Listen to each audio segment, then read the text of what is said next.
A cat has recently been dressed like Geordi LaForge from Star Trek The Next Generation. The doctor said that if I don't make it to 100,000 subscribers, I'm gonna lose my vision. Just kidding, it's basically a bruise in the eyeball. I got it playing football and I'm gonna be just fine, okay? But it might take a couple weeks to go away and I didn't want to stop recording, so we're just gonna move on, okay? So it turns out that AI chatbots are actually more accurate at math problems when they're asked to respond like Star Trek characters. Researchers aren't really sure why. New 100% autonomous AI robot can completely fill your tank of gas. Full service is back. DIY, Nerf, target, and kill technology probably won't result in anything bad, but watch your eyes. DoorDash and Chick-fil-A imagine drones with basically scissors spinning around on all four corners coming directly into your kitchen for some reason of convenience. There's a new survey out of Deloitte that says exactly what we all know. Gen Z is super scared about not having jobs because of AI, but it goes into a lot more nuance. Google researchers calculated that a tiny piece of brain tissue can actually hold 1,400 terabytes of data. A new AI tool has detected sex-related differences in the brain, which you know is kind of causing a lot of controversy. Maggie Appleton wrote a fantastic breakdown of trying to find out what's AI-generated and what's real art on Etsy. The biggest names in AI safety have now left OpenAI, which kind of freaks me out because it's not the sort of thing you can really walk away from in the long run, so we should probably address it with our top minds. And the Decoder has pushed GPT-4o to do some interesting stuff that they didn't cover in their live stream. But first, let's explore Alan's conservative countdown to AGI. Right, here we go. 74. We just went up another percent. Oh, that one happened quick. Let's see what's going on here. That was the GPT-4o update. Interesting. So yeah, OpenAI launching a full multimodal, omnimodal model MMLU with a score of 88.7 and a GPQA score of 53.6. Interesting. All right. So he linked to this video. Well, hello there, cutie. What's your name, little fluffball? This is Bowser. So they're saying, is it that GPT-4o kind of looks like an early version of GPT-5? And they're saying this might be an early checkpoint on the way to GPT-5. So as you're training these huge models, it takes months and months on these supercomputers. So they do these checkpoints and then they start playing with it to see where it's at. And Dr. Jim Fan is estimating that GPT-4o might be a small 40 to 80 billion parameter version. That would be crazy. I haven't heard that before. But that actually could make sense, which is wild. All right, what do you guys think? Like Geordi LaForge, Star Trek Next Generation? Pretty cute cat, right? So I'll make this kind of a quick one, but we've talked before about how LLMs are better when you ask them for chain of thought reasoning, when you give them some examples of what to do. It helps just kind of focus in the patterns that it's finding in the tokens to what you really need. And because Star Trek is this cultural show with a lot of interesting situations over a long period of time where people thought really logically about stuff, it turns out that if you ask ChatGPT to roleplay as your favorite Star Trek character, they just do math and logical thinking better. I mean, realistically, it's probably not that much different than just saying, like, you're an expert in marketing and now I have some marketing questions. But the world of Star Trek is a great, fun way to get a little bit more out of your model if you're looking to be mathematical. There is only one way to measure the body temperature of the shellac, and I can't say it in mixed company. Okay, so tell me in the comments below your opinion of this thing. So we've got this autonomous robot, it's trained in machine learning vision, and it's trying to be generalizable enough that it can handle all types of cars and refueling systems. It's fascinating because this seems like a real use case. I feel like this is something a lot of people would invest in, but the intricacy of actually popping the door open kind of blows my mind. Is it going to say to you with some sort of a speaker, like, can you pull the latch because this one doesn't pop open or something like that? It almost looks like it's taking a photo with that like blinking blue light, or maybe it's trying to understand a little bit more depth. I mean, it's kind of dark when you get inside the kind of cavernous spots there, so maybe it's just brightening it up to like verify with a little bit of extra detail where the hole is supposed to be. By the way, I do love the way they built this. I like that. It looks like that little robot with like two guns, like gas here, open up the slot there, more gas there. Witness the brilliance of AI in action as this guy unveils his remarkable creation, an AI-powered robot that tracks and follows its target effortlessly. Look at how crazy that is. Once it gets its target locked in, it's super accurate at keeping it right in the crosshairs. But also, maybe just because I'm a little bit concerned about my eye right now, I just was like, oh no, do not hit me in the eye with something. All right, so Chick-fil-A and DoorDash came out with this, I guess I'd call it an advertisement, where a drone can go into your house that's not owned by you, and who knows where that data is going, and just video everything that's in there.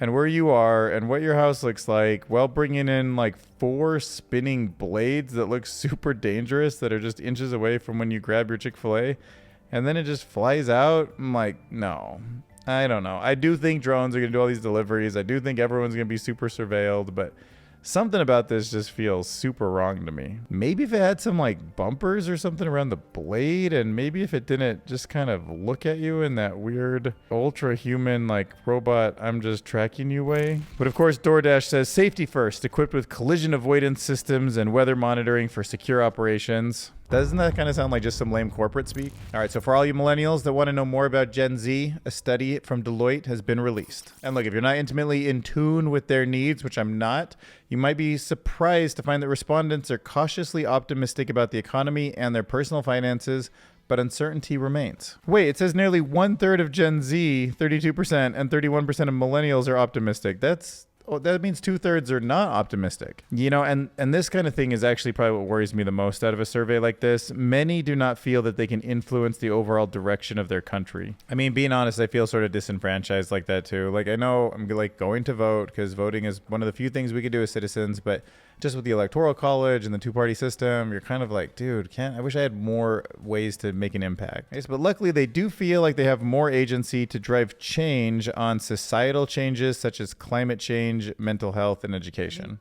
I mean, when you feel like you have agency, you go out there and make decisions that try to change the world because you think you can make an impact, and then it kind of snowballs and sometimes you do make a difference. So I would say that feeling of agency is important in itself. But see, these things really do make companies think. Like 3/4 of Gen Z and millennials say that an organization's community engagement and societal impact is an important factor when considering a potential employer. Like, imagine you're like a sought after AI researcher right now, and you can either go work for Palantir or Facebook or OpenAI. You're going to be thinking like, all right, I know what Palantir builds. I know what kind of stuff I'm going to probably be using this for. You can go to Meta and be like, I believe in the open source mission and they're open sourcing their model.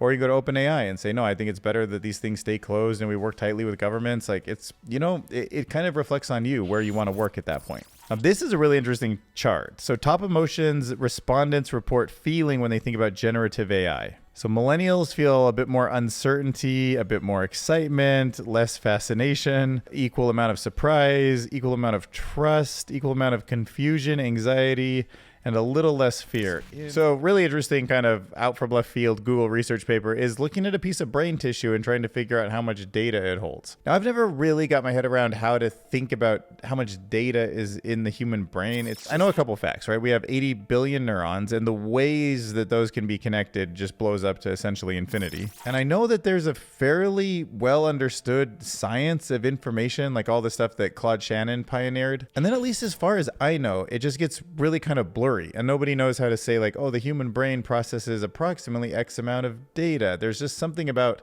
the way we quantify it that needs to be worked out. So I was a little skeptical, but I also was super interested when I first saw this article. It said Google researchers mapped tiny fragment of the brain, and what they found was incredible. You know, now you calculate that exactly is beyond me, but these Google researchers seem to know what they're doing. They said that little lobe, that 57,000 neurons all connected, is equivalent to 1,400 terabytes of data. And as somebody who has a laptop with 4 terabytes of data, and I know how many movies and things that can hold, and this is just a tiny slice of the brain, that's pretty incredible. Okay, hope you're ready to dive into something super controversial, and that is sex-related differences in the brain structure. It just obviously triggers a lot of people because we don't want to make any unfair assumptions based on gender. But here's the scoop. According to this article, I'm just going to tell you what it says. I'm not giving any of my own personal opinions. And that is that a recent study that uses artificial intelligence to dig into how men and women's brains differ at a cellular level, done by researchers at NYU, have cranked through thousands of MRI brain scans. And the AI program was trained to pick out subtle nuances in brain structure and complexity that even a sharp human eye might have missed. And it turns out that they could spot biological sex differences of the individual with impressive accuracy. So keep in mind, this isn't about the size of the brain. It's not about how smart somebody is. It's just these deeper microscopic details, especially in the white matter, that connect different brain regions. There's no assumptions of intelligence in any way, they just seem to be connected differently. And the reason why some of this stuff really does matter is that eventually we have to distinguish various neurological and psychiatric disorders, and this kind of stuff might play a role.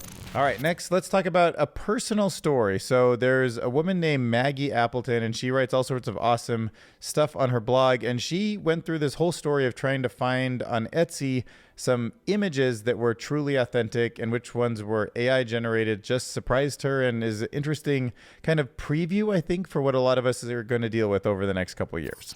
So there's this famous artist that I didn't know before the article, but his name is William Morris, and he's famous for a lot of those patterns that you sometimes see in wallpaper or repeating all the time. And when she came across some of his work, it looked really beautiful, and she was surprised that she hadn't seen some of these patterns before. Now, the TLDR is these were generated by artificial intelligence, but it wasn't specified on the Etsy sellers page. So she started doing a bunch of reverse image searches, couldn't find anything. But the magic of reading this article is just in the way that she thinks about what she's doing and how it relates to sort of the broader sense of epistemology, right? The philosophy of like origins and knowledge and just what is real and what isn't real, and like what the future is going to be like, and why anything matters in the first place if it comes from a certain origin versus another one. And it's all just like tied into this actual story of her going to Etsy trying to buy this wallpaper pattern, or these pictures, these prints of a repeating pattern. You know, it was just sort of beautiful, interesting, thoughtful, and a great read. So I wanted to just tell you about it. But what I feel like is going to be one of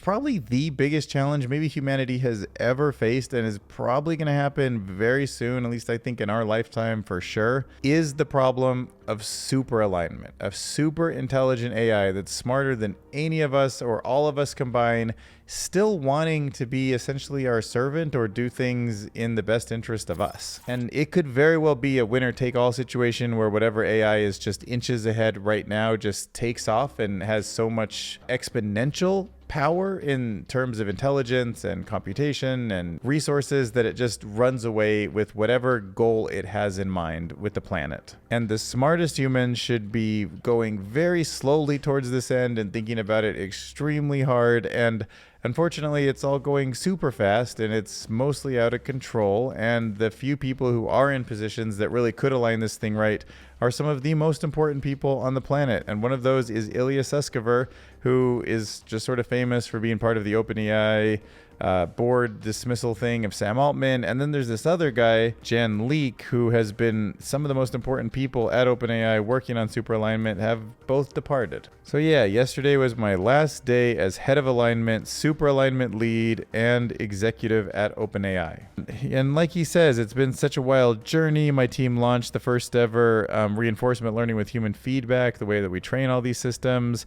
They published the first scalable oversight on LLMs, pioneered automated interpretability, and weak to strong generalization. Where are they going? I hope they're going to something bigger, which I don't even know what that would be, but some maybe government role or something to maybe oversee this from multiple companies. But if they're both just going off to do, you know, their own personal passions, like, I don't know if it's true. I saw somebody on Twitter saying like Ilya's interested in his own coffee company, which obviously would be great. And like, I want people to be passionate and do what they want in their free time, but super alignment isn't really something we can run away from. Like, I wish we all just had a sort of mandatory education to like get active, to write an opinion, to have some sort of a say, because it's just such an important thing. And these were a couple of people that seemed like they got in for the right reason and have a ton of knowledge about how everything's played out so far. And of course, it's going to get super hard. And of course, if they get it wrong, which there's a high probability, even with the best people working as hard as they can, will get it wrong, we should still work towards that. But obviously, I can't tell other people smarter than me to go do their job. And now we need somebody smarter than me to tell a system that's even smarter than me how to do its job right at some point in the future. And like this tweet just 13 hours ago, these problems are quite hard to get right, and I'm concerned that we're not on a trajectory to get there. I believe much more of our bandwidth should be spent on getting ready for the next generation of models, on security and monitoring, preparedness, safety, adversarial robustness. I joined because I thought OpenAI would be the best place in the world to do this research. However, I have been disagreeing with OpenAI's leadership about the company's core priorities for quite some time. Keep working on this? Like, go ahead and speak publicly about all of this, right? And if they fire you because you tried your best, that's a little bit different. Now, without a couple of their top safety people, let's see if GPT-4 that's now out in the wild is doing anything crazy. So the Decoder has talked about how models can generate visual narratives better than expected. So in one example, a robot writes several diary entries on a typewriter, and the story is written on a sheet of typewriter paper, which is shown to the image, and the model can then take the scene further by showing the robot tearing up the pages because it is unhappy with what it's written. So they discovered that the model can create these detailed and consistent character designs for movies and stories. So they have this example of Sally, who's a postal worker who delivers a letter and then panics because she's being chased by a golden retriever, comma, one of the most dangerous species on Earth. One of the most impressive things I ever remember was maybe GPT-3 or not 2. Yeah, probably 3, when it would write poems. And I just still remember, God, that was like maybe a year and a half ago at this point, was just being amazed, like, wow, something has learned how to write poems and it's actually generating poems with context that makes sense. The text, it's actually generating an image with this handwritten version of the poem and these like creative illustrative notes around it and its own font, and it writes in a way that actually makes sense. And words rise from silence deep, a voice emerges from digital sleep. I speak in rhythm, I sing in rhyme, taste each token sublime. Now, actually, when I think about it, I'm not really seeing images that are totally related to sleep, these sort of doodles, but there is musical instruments in this second verse, stanza, paragraph, whatever you call it. To see, to hear, to speak, to sing, oh, the richness these senses bring. So, you know, to hear, to sing, it's like a songbird, it's a guitar, it's a drum. Now, they're also saying that they were able to demo GPT-4o in a way that made it seem like it understands causal relationships in images. So the task was to visualize 3 cubes with the letter G, P, and T stacked on top of one another. So we see that in the output, G, P, and T, and all 4 of these. This example where you place a logo on an object is pretty fascinating too. I can imagine, especially from like a marketing point of view, something like Amazon or Etsy in the future, where you take this actual photo of an object and then you brand it, and it just seems to know how to put the branding on there in a way that makes sense. You can see where it says OpenAI down here. It's kind of light if you can't see it, but it's kind of etched into the stone in a way that an etching would actually be pretty hard to read. And then the OpenAI logo, which is up here on this darker brown part, actually does kind of fit like a stamp. So I'm impressed with that. And it does seem like there's a lot of ways where people might want to take like a real photograph or something that is in the real world and kind of brand it in a certain way or change it in a way, especially in a marketing point of view. But in a nutshell, it did a great job with visual stories, detailed character design, creative typography, realistic 3D renderings, and understanding of causal relationships in images. So yeah, multimodality is a big deal, and GPT-4o is doing it really well. All right, for the research part of the video, let's talk about this. Coin 3D, controllable and interactive 3D asset generation with proxy-guided conditioning. So this paper is all about taking some of the interesting new tools that we have for two-dimensional image generation and bringing them into the 3D world. So in the 2D diffusion models, we can do a lot of stuff with like sketching and explanations and even text generation now. But because of the complexities, we can't do that in 3 dimensions. Hence, enter Coin 3D. It is meant to address that gap by allowing users to control 3D model generations using basic shape proxies. So things like cubes and spheres, which can maybe act as the scaffolding that you normally could do with basic outlines or with text before in 2D. Right, with 2D diffusion models like this, probably the thing I've generated most images in my life of, which is the paper cut craft style, black and yellow, cute bumblebee 16:9.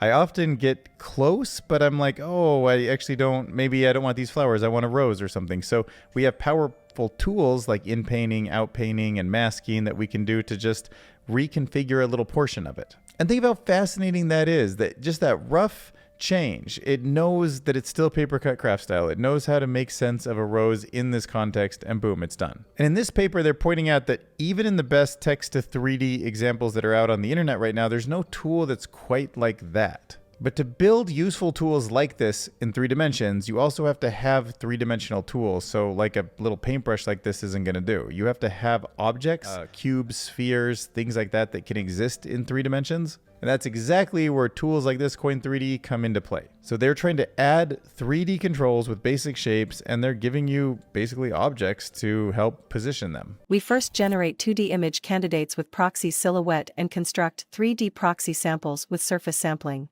Then we employ a 3D adapter to construct the 3D control volume on the fly, which control the diffusion-based 3D generator to follow the coarse shape proxy. As these proxies are made from simple shapes, we develop a proxy-bounded 3D part editing workflow, akin to in painting operation in 3D generation tasks. Okay, so here there's this 3D waffle with these pumpkins on it, but you can, like 2D, select a piece of it. So you want to turn one of these pumpkins now into an apple. And here you get this partially updated 3D volume. So you can think of it sort of like Lego pieces, but it has a volume to it. It knows the back and front and which part of those Lego pieces, that coarse version, actually need to be changed. And when it does that, it can think about that from all sides and make that entire object different. So in some ways, I imagine that the actual pumpkin really does exist individually in 3 dimensions, and now one of them just is an apple, but each one's its own separate entity. It's a true object in the mind of this system. So for the next topic, I want to talk about this GitHub repo. It's called IC Light, and it's a project to help manipulate the illumination of images. So we're back to 2D now. So the IC Light stands for Imposing Consistent Light. And it's actually broken up into these 2 different models. So one is text conditioned relighting of a foreground and one of the background, so it can kind of think about them separately. So here we have the image, and then behind the scenes it's doing like a kind of like remove background type thing where you pre-process the foreground versus the background. Each one gets their own model applied, and here you end up with this incredibly fantastic final product where the lighting just totally changes the image. But then what's crazy is it knows, like, okay, we're in a bedroom setting, right? And we're in the background. So what could be in the background causing light? A big bedroom window, and bedroom windows like have these curtain type things and these sort of wallpaper type things. And there's obviously like a bed and sort of a picture over the bed frame that all seem to make sense and fit into this scene. And then the woman in the foreground is also lit in that same way. So you can see that back lighting like on the shoulder here and on the hair here. And that looks pretty white. Like that looks a pretty daylight to me, but we specified a warm lighting and then it hits her with a warm look. So it's pretty neat how it all came together. And here you're adding a neon look and a warm look, and you get a very beautiful image again. Sunshine, outdoor, warm atmosphere. Just a total game changer from that original image. It's like, I don't know, the composition is actually the same. It's the same girl and framed up in the same way.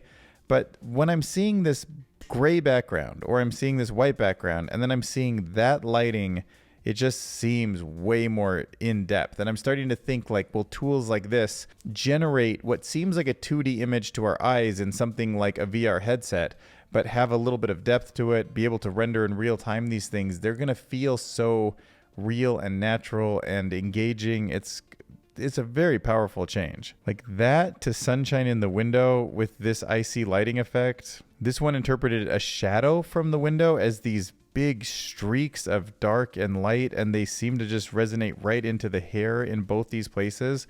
Incredible. Just look at these 2 images, how you can see both of her shoulders and the jacket, but here, this one truly gets lost in the shadow. This whole side of her face just disappears as this one light source is coming in from the left. The sunset over the sea shows this like extreme colored light, and look down here where her hair is like the thinnest. It actually shines through in a beautiful way. And up here where the head would block most of that light from shining through, it is dark. Like how does it know all of that depth? It's incredible. Going from this light source, which is originally is coming in from the right of the image and is in this daylight settings, the school setting, to now having the light source coming in from the left and having it be a neon light city look. Soft studio lighting, glowing cyberpunk, natural lighting. Wow, this one's even more impressive when you think about how the top of the window actually becomes a shadow that then gets cast onto the face. Wow. Sunset over sea, sci-fi studio lighting. Like the underbelly of this husky just glows because you can just tell the light's coming in from the bottom because that's what was checked in this box over here. And it totally shades out the eyes, so you just see the outline from the ears here. That's crazy. So this is an article that's called Self-Reasoning Tokens, Teaching Models to Think think ahead that I really wanted to share with you.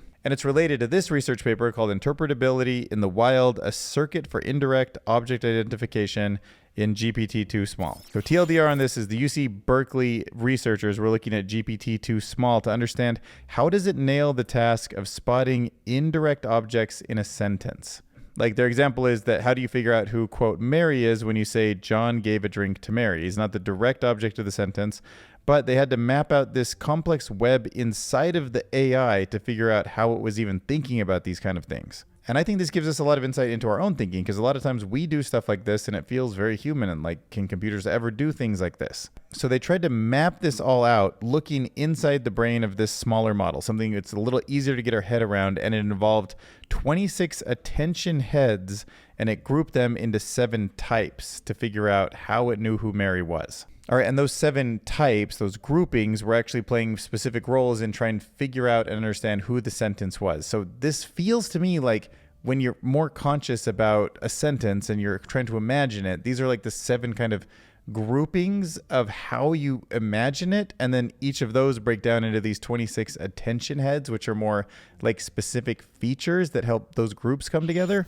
It's really pretty crazy, but this is actually like my favorite type of research. This is what, if I was smart enough to be an AI researcher, which I am not, this is the kind of thing I would be trying to get my head around. This is fascinating, and I think it speaks a lot to human consciousness and who we are and how these systems work. And even if it's not directly related to us, it's more abstractly related to us. And they call this whole thing, these 26 attention heads, these 7 types, these groupings that they fall into a circuit that understands who Mary is. So in this analysis that's only referencing the paper that we talked about, written by this guy, Philippe Bonito, he's thinking about these self-attention reasoning tokens as things in themselves. So he's exploring how models like GPT can think before they speak. And that's part of the reason why they might be coming up with such great answers. And he's talking about that whole thing in terms of what he calls, quote, reasoning tokens, which are these clever tweaks to make the model anticipate future parts of a sentence rather than the immediate next word, right? And this kind of gets to that thing everybody sort of criticizes, which is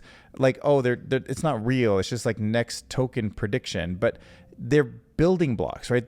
Deep down, yes, that's all it is. But deep down, what are you? Just a bunch of neurons. It's not really like a conscious thing, but it is. It's on a higher level. It's abstracted away from the individual neurons. And in the same way, abstracted away from these tokens are maybe these groupings and then these individual attention heads. And at the end of the day, these reasoning tokens that group them all together and start making sense to us because they're similar to the same level of hierarchy that we are as conscious beings, agents in ourselves. And now let's talk about why being smart doesn't necessarily lead to a happy life, which you'd think being smart gives you more tools and more understanding, and you'd have more ways to be happy and more control, which would give you a sense of well-being, but it's not really like that, I guess. Okay, so look, often we idolize those with high IQs. They can excel in things like physics and math and chess, and they have amazing problem-solving prowess, and it really seems like they can understand life and simplify it in a way that makes their lives easier. And a lot of things that we correlate with a happy life, that's true, right? It's better at predicting academic and career success, but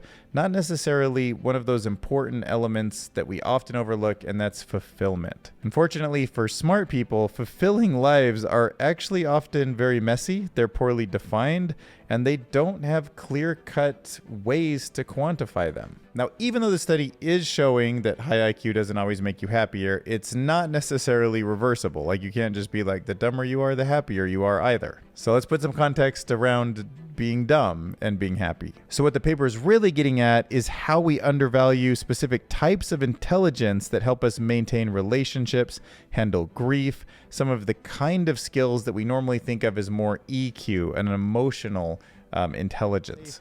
That a lot of life satisfaction almost isn't even in our control, but it's in the control of the social environment that we grew up in. Usually your household primarily, and then your like neighborhood, your school, your broader society, like your city or your state or the group that you identify with as being a part of online, and then actually the entire country and part of the world that you came from.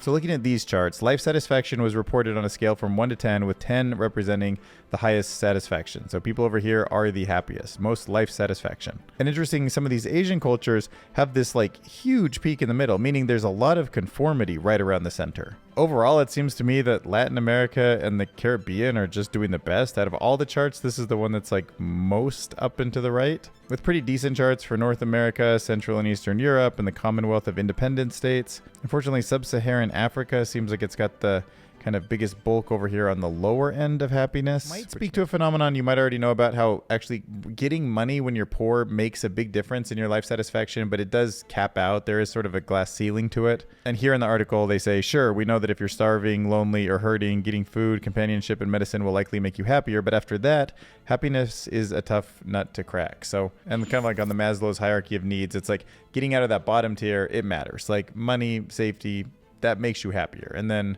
but I think I remember it being around $80,000 or $90,000 on average in the United States. Like money up into that point makes you happier. And then after that, it's kind of diminishing returns. It helps a little bit, but now you're starting to get into the hedonic treadmill where you're just comparing yourself to the others in your peer group. And then you need to think about these other factors, like just how old you are, right? Like the worst time in life on average is 50 years old. Like you're pretty happy at 20 and then you kind of grind down. I didn't quite realize how just going from 20 to 50, it's just like, oh, life's getting worse and worse and worse and worse. But then you sort of peak here at 50 on average. And then as you get older and older, look at how happy you get. Like when you're 70 and 80 years old, you're back to your peak happiness in your 20s.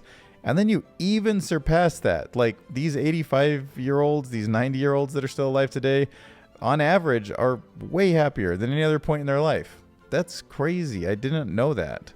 All right, so we're off to a good start. For 1 hour old, 263 views is huge, by the way. I don't know if this trend is going to continue, but let's go look at the analytics. Right here, you can see it just started to hockey stick a tiny little bit. It's hard to tell when it's only an hour old above its average, but 463 views is great. 6 subscribers in the first hour is very good. Yeah, that thumbnail title seems to be doing well. 14.4% click-through rate is great. So, but other than that, it's a little too early for any of the demographic info to come in or any of the revenue or audience information that we usually analyze. So maybe we'll revisit that in another episode. But yeah, if you want to help me get this channel to like 100,000 subs and make something like a few $100, even $500 per video on the AdSense, and I wouldn't need to throw sponsors in to make my monthly rent and stuff, that would be the goal. Thanks for watching the video. See you in the next one.